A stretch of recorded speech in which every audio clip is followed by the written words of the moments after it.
Hello, everyone. Welcome back to GMAT Club. Okay, so today we are tackling one of the most frustrating mysteries in MBA admissions, the perfect rejection. Dun, dun, dun. We've all seen it, that incredibly high GMAT score, the 4.0 GPA, that blue chip job, and then the rejection email. So to help us understand why this happens, and more importantly, how to fix it, I'm joined today by Susan Barishaj, founder of SIA Admissions. So, Susan, let's just jump straight into the deep end.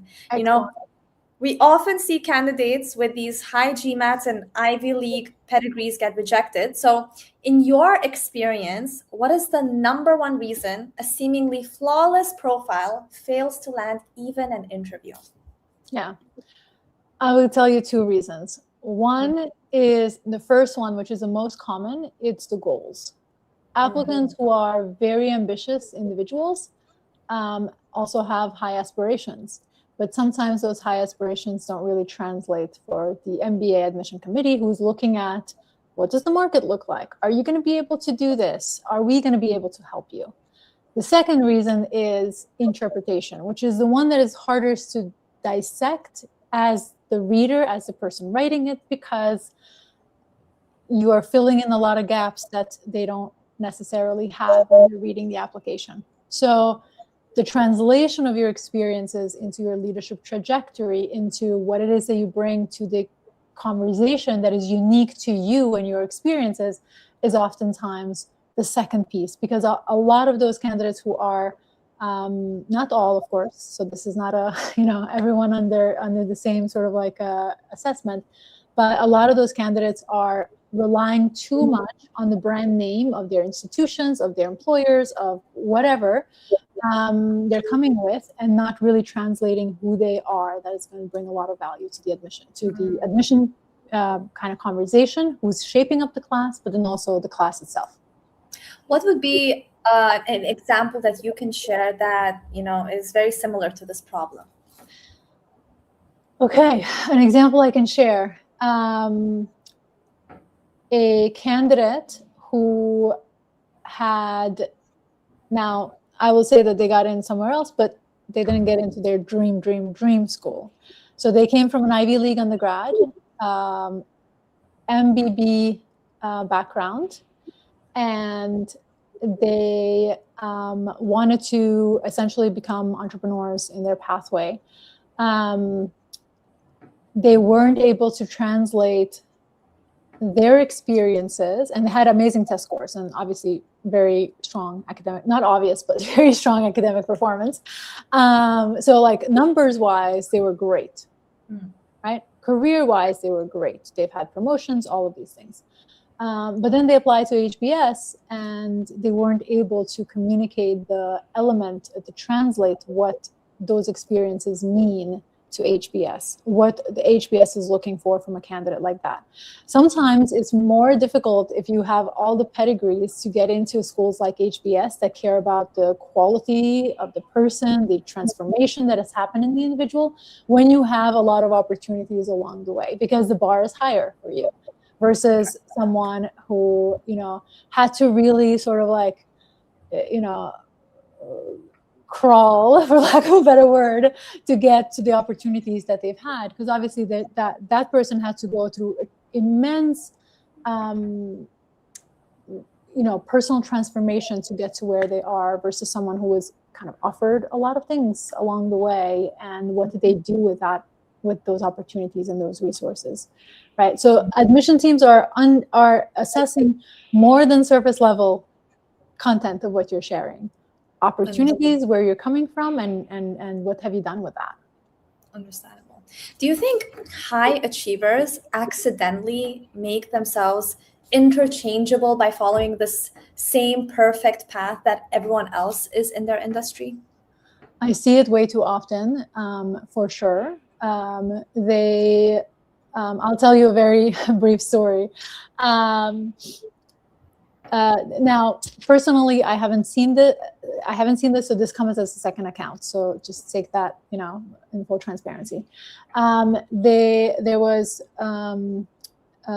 twin brothers who applied to 6 business schools, the same business schools. Now they have went to the same undergraduate institution. They worked for the same company, same jobs along the way, and then they applied to 6 business schools. When they applied to those 6 business schools, the admission team admitted one in 3 schools and another in 3 other schools. So nowhere could they have an overlap of the same experiences. Crazy. And that is an indication of, if you are interchangeable, like why would they give 2 seats to the same person, right? You have same experiences. You're not bringing a new perspective. Then we're going to give one person who has, one perspective, and we're going to find someone else who has a different perspective. It can be from the same company, but they have to have something different than you. So like if we think about like consultants, let's say someone from McKinsey, there are a lot of colleagues of applicants from McKinsey who are applying to business schools. So how are you differentiating yourself from a colleague who's two cubicles away from you, who has similar experiences to you? And that is the biggest challenge of high achieving applicants, is to differentiate, to go, 1 or 2 layers deeper in interpreting their experiences, and not assuming that someone as a reader or the admission team is going to understand those experiences. And by those experiences, like in the application sense, you're talking about how you showcase yourself in your essays, because the resumes and whatnot would be the same, right, in your twin example. So is this the essays that matter, or the LORs? Like, Actually, a lot of people confuse the resume and think that, it's going to be the same. It's actually not, because even in twin situations, you look at the world differently. You're not the same person, right? So your resume, it's actually like the way we do things at SIA is that we look at the resume as an opportunity for you to tell your story, even the way you think in your experiences that you've had. So yes, we're not writing stories in your resume, but you are communicating how you thought about solving a problem that you were faced with. And that in of itself tells the reader who you are as a character. What do you bring to the table? How do you think about problem solving? Are you someone who is going to be working with diversity, with diverse perspectives to solve that particular problem? Because obviously we're all learning along the way. And then obviously the essays. The essays have to go 3 layers deeper into not just telling your story, but what does it mean? Why should we care? What perspective is this going to bring to the MBA classroom?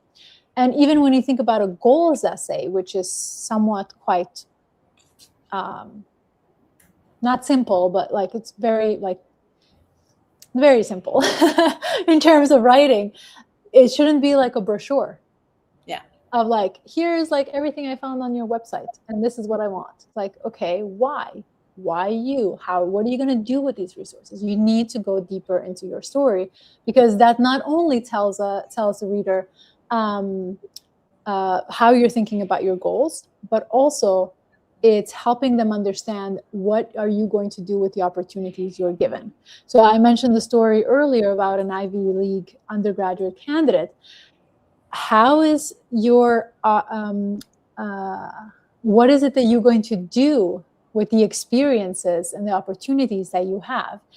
The bar is always going to be higher for those who have had opportunities all along the way than those who haven't, right? So that is a challenge that applicants have to make, that it's not going to be obvious if you just look at like, rate my profile, I was rejected, these are the numbers. Like that in of itself doesn't say much. Yes, obviously it clears that baseline, but it doesn't move us to the next level. Of course. Interchangeability is, of course, a huge fear among some students, but especially for those, I think, in crowded industries. So let's talk a bit about that pressure. For those who are in competitive pools like finance or tech, how does the definition of a strong profile change when the bar is already so high? Yeah.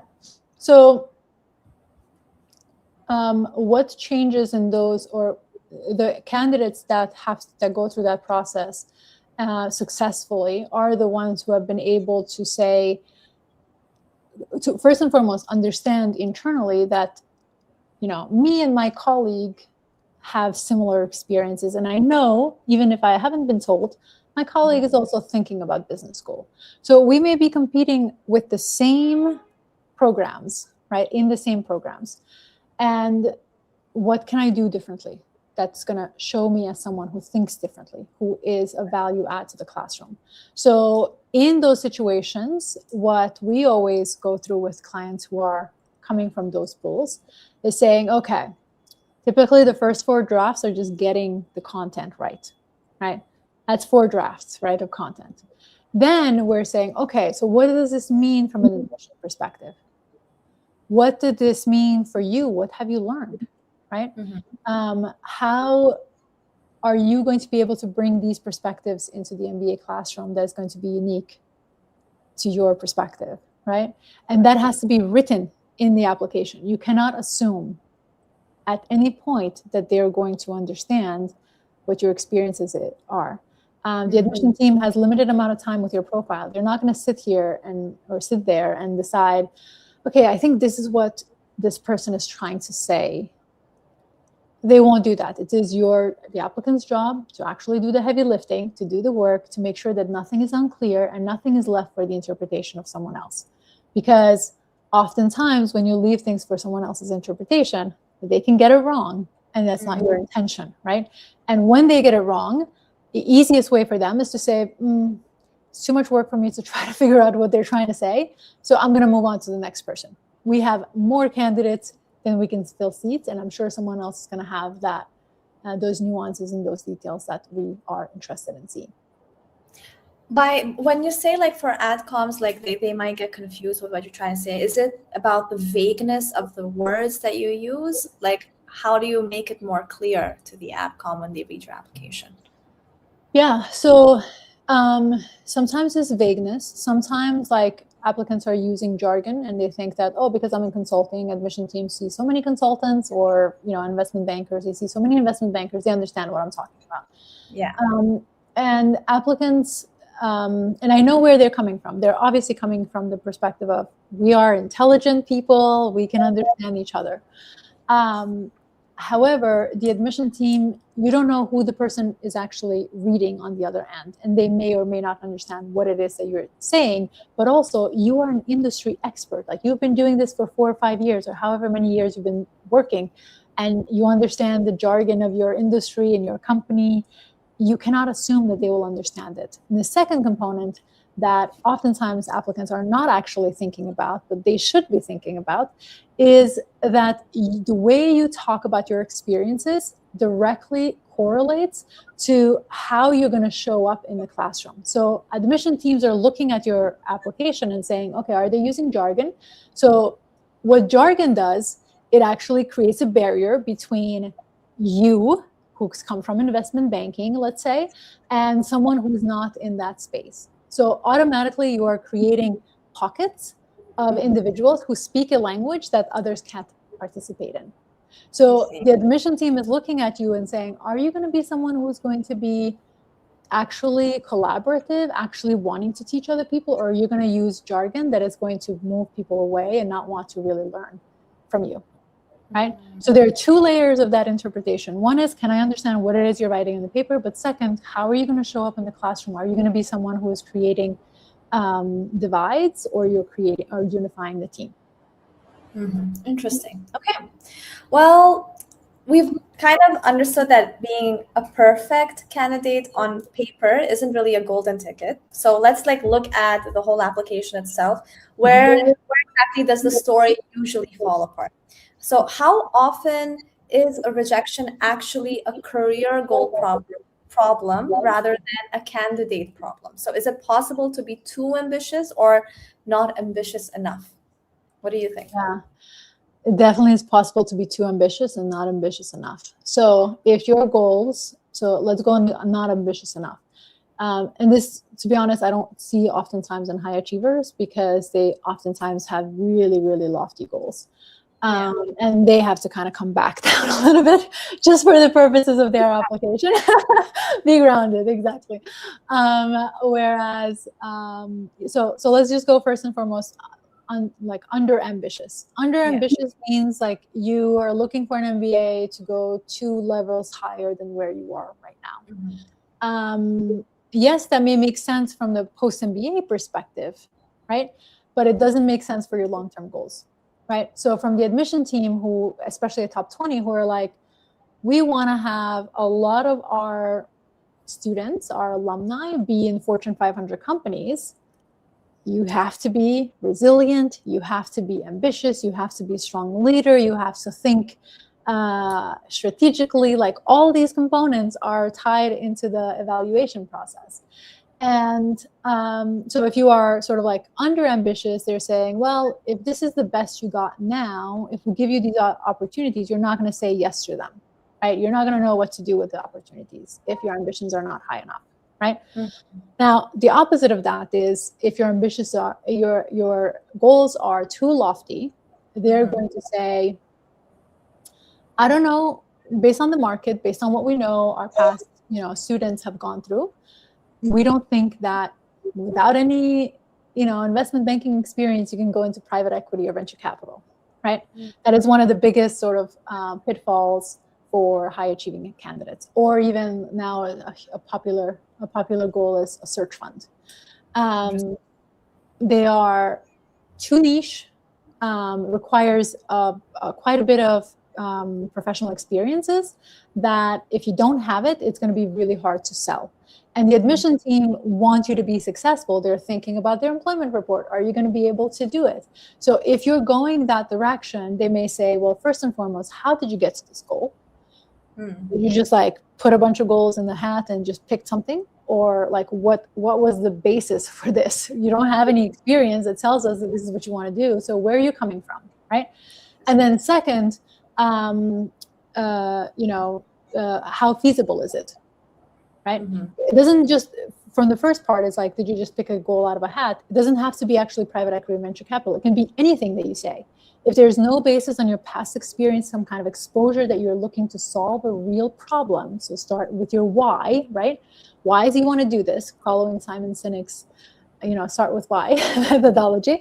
Why does he want to do this? Where have you been exposed to this? What is a problem you see in the world that you want to fix, right? That's the premise here.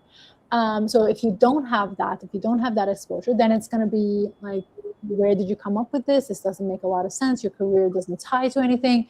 It just seems very disjointed. But even in the private equity component, kind of similar fashion. Yeah. I think I lost my train of thought. But anyways, that's those are the two pieces where applicants are going to have kind of on two sides of the story. When they're reading that, right? Because obviously employment report is really important to the admission team, because a lot of applicants, like I see this on Reddit all the time, employment reports are out, look at the numbers, what do they say, right? The next generation of students applying are looking at those employment reports and assessing, can this school help me get to where I want to go? And if you have too lofty goals that you're like, I want to do this, and they can't fulfill that, you're going to be unhappy. You're not going to support the employment reports and all. Like everything is connected. Yeah. So it's not just from your side, it's from their side as well, how they can help you. Exactly. But that makes sense. Of course, like being ambitious but grounded, it's kind of like a balancing act. But even with a great plan in mind, some applications I feel like could feel a bit too cold. So. Yeah. Adcoms are human, but where do you think candidates usually miss that mark when trying to show some personality in their essays? When they try to show personality in their essays? Yeah, like I'm trying to discuss the emotional disconnect, Yeah. Okay. So, yes, you can sound too cold if you are just sort of writing like you are writing a business report or a memo for your organization or something like that. That does not require any kind of emotion, and it should not have any emotion attached to it, right? Whereas the application does require a little bit of emotion, right? When we think about stories that have lasted thousands of years, why are we tied to them? Why do we care about them? It's because they connect with us in a certain way. Your job is not to write a story that's going to last thousands of years, but it is to connect with the reader, to say, I want you to believe in me. I want you to take a chance on me, because they are taking a chance on you.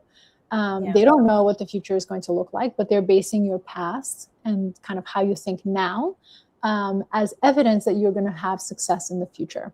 So your job is to convince them, and you can't convince them if you sound like a robot, right? Like, that's just the reality. No, that makes a lot of sense. Of course, always have some sort of personality. Don't be too cold, right?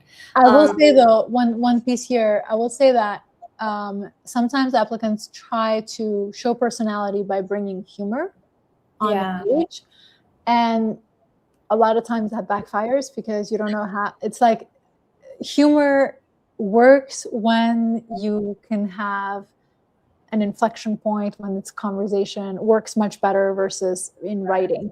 So, be really careful if you're choosing to follow, use humor as a way to showcase your personality. Make sure that it is kosher. I realized in life not everybody understands your sense of humor, so why take a risk? Exactly. One chance, right? Are you gonna take that risk with one chance for this cycle? Regarding recommendation letters, right? Do you think a generic, polite recommendation letter can actually sink a top-tier candidate? Like, how should a strong profile manage their recommenders differently from others? Yeah. So absolutely, a sort of like lukewarm letter recommendation can absolutely affect your application. So think about it from the perspective of the admission team. They get your application. What do you write about yourself, right? And then they also ask for 1 or 2 letters of recommendation.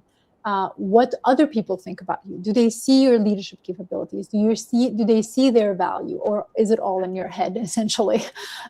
So if it's lukewarm, they will think, oh, well, they chose a recommender who's not really excited about their future and their success, and this is the best that they can do. How bad are they as a candidate, right? So you as an applicant should be really guiding your recommenders in terms of the stories. What are you hoping for them to communicate? What are the experiences? Like, share your goals, share your resume, really communicate with them, work with them, because oftentimes, if a recommender has agreed to write the letter of recommendation for you, they want to support you. But if you just leave it up to them to write whatever they want, they're going to think of it as like a reference, not like a letter of recommendation. And those are 2 different things.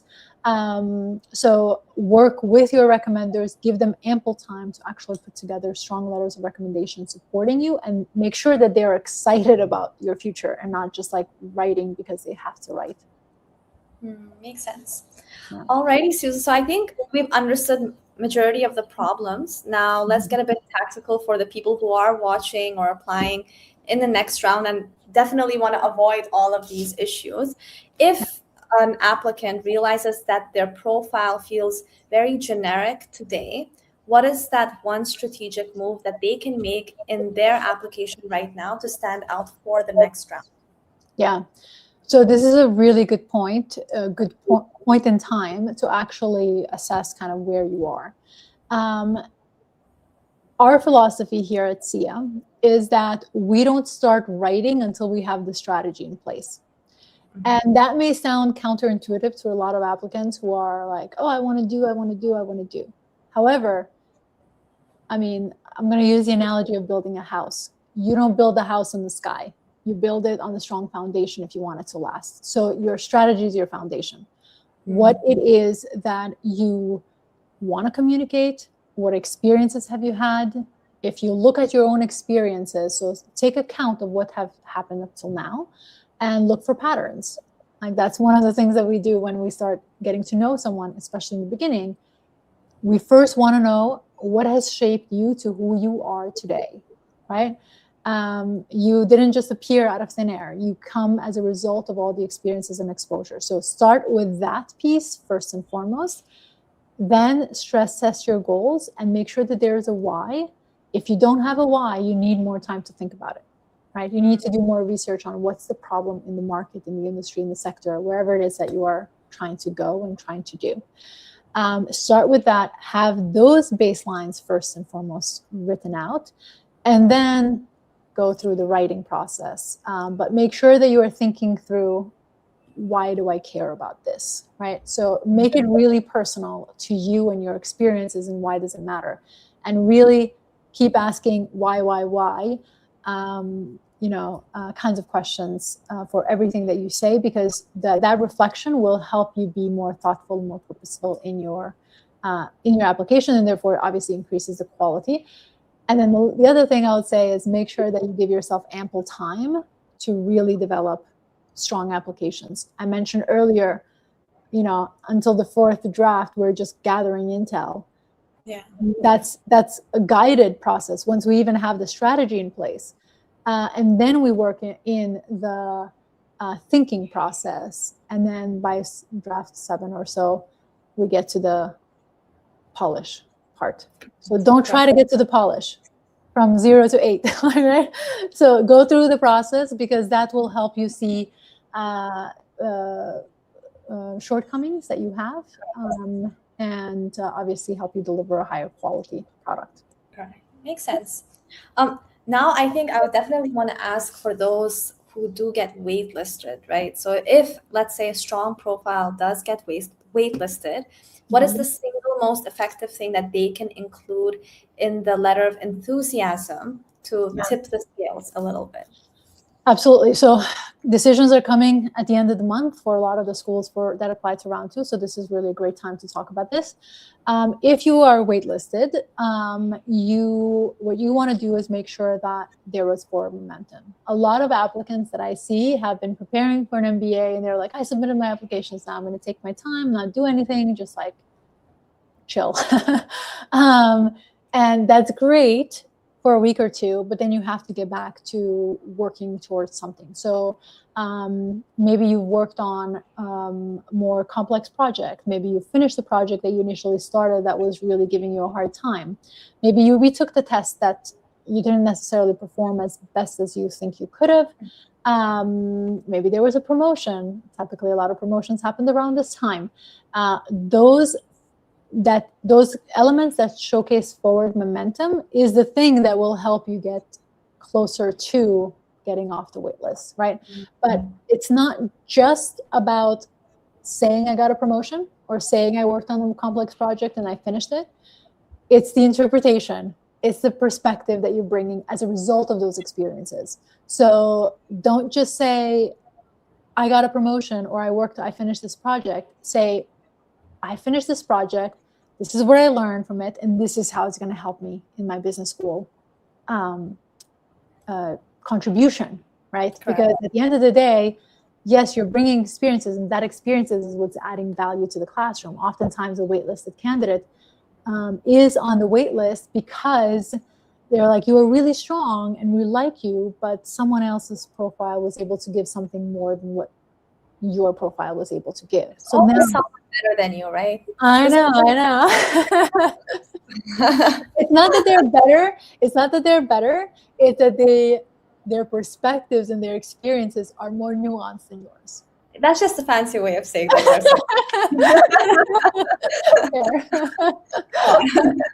That's fair. That is the plague of being in a high achiever environment. There are, a lot of people that are better than you, and that's fine. But that's the playground you want to be in. So you gotta play.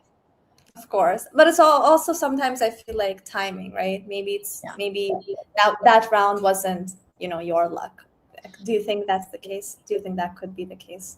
I think so, for sure. I think that sometimes there is other pieces that are just like beyond your control, that you just can't, you can't put your entire sort of identity in the decision of an MBA. And it's really important to remember whatever decisions come out as a result of your putting in a lot of work in round 2.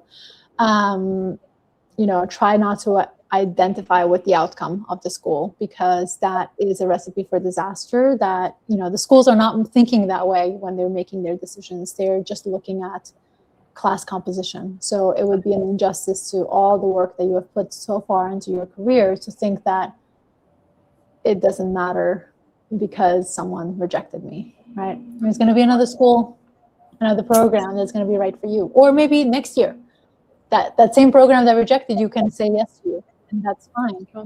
That's true. So keep your heads high, no matter what. Yeah, I was literally gonna say, like, if you have any last piece of advice to like that perfect candidate who is watching right now and who is definitely terrified of rejection, what would it be? Make sure that you are taking the time to help the reader in the 15 to 20 minutes they have to read your application. Help them understand who you are. So take the time to actually develop your story. Don't fully rely on AI. It can be definitely a tool, but it is not the thing that's going to make you shine. I always say that AI strips the soul away from, essays. So we need the soul. That's what makes you you. Like, we need that to be there. So make sure that you don't leave anything to be interpreted. Make sure that that's clearly communicated across the board. And it's hard to do it on your own because you have everything that you have, like you store all the experiences that you've had. It's hard for you to see objectively your own experiences. So whether you're working with a coach or you just have friends and mentors and people that are reading and are there to support you, make sure that you ask them to be as objective as possible in assessing your candidacy, and know that this is going to be a lot of hard work, but at the end of the day, it pays off because you also as a person are going to transform in the way you see your experiences by the end of this process. That's very true. Well, hey guys, if you like this video, if you found it in any way or form helpful, just make sure to first of all like this so that it reaches that perfect candidate, who is fearing rejection somewhere in this world. And I hope it helps them in any way or form. And of course, if you're watching and you want to dive deeper into your profile, make sure to check out the links for SIA admissions in the description once this live ends. And yeah, subscribe to GMAT Club because we have so many more videos like this coming up on our channel soon. But thank you, Susan, so much. This was wonderful. And yeah, I guess I'll see you in the next one. Yeah, it's always a pleasure. Thank you.